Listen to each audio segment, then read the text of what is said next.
many years ago wanted to have they had 4 sites that they were looking at for the terminal, and the choice site relative to aviation as your driver was the North Central site. From an aviation standpoint, they wanted it there. The Cape Cod Commission was totally against that, and a variety of other environmental groups were against it because of the high sensitivity environmentally of those 2 ponds and the area around those 2 ponds, over and above the water issue, notwithstanding. Water issue obviously is paramount, but there's a wildlife and environmental value there that put the brakes on the North Central site very quickly. So my question is, in addition to the question about the Mary Dunn wells, what about the sediment at the bottom? Because you're admitting, obviously, that the sediment is bad. And we've heard that before. And when Mr. Mygott did the study, there was the whole big study done when they were looking at the 4 sites for the terminal, and then they ended up next door to the current site.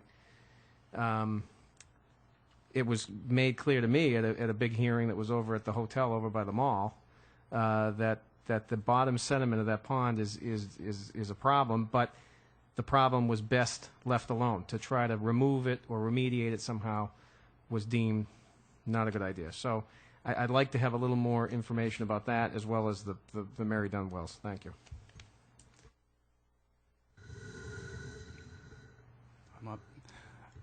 Well, with regard to the Mary Dunn wells, I can't speak to those. I don't have anything to do with the water department, so I'd leave it up to those folks to answer that question. But I do recall the study that was done between the for the north central location, I think it was called, and the overarching reasoning for not having it up there was the environmental sensitivity, as you mentioned. The sampling we've done in the sediment did, the data from 2000 to 2007 has shown decreases in metals and hydrocarbons in the sediment.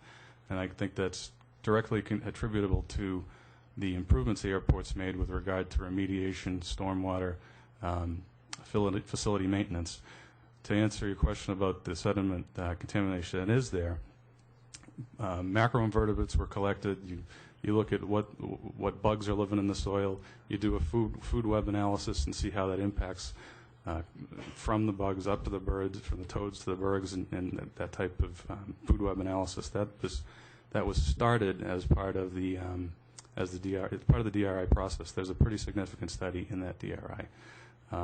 This stage 2 portion of that would further answer that question as to whether there is more work that should be done if removal is a bigger benefit than leaving it there and letting it sit. So just as a follow-up, you're saying that this stage 2 that's still ongoing is going to give us more of a determination on that question? Yes, exactly. What's the timetable of that? We've added that to our 2012 capital improvement plan.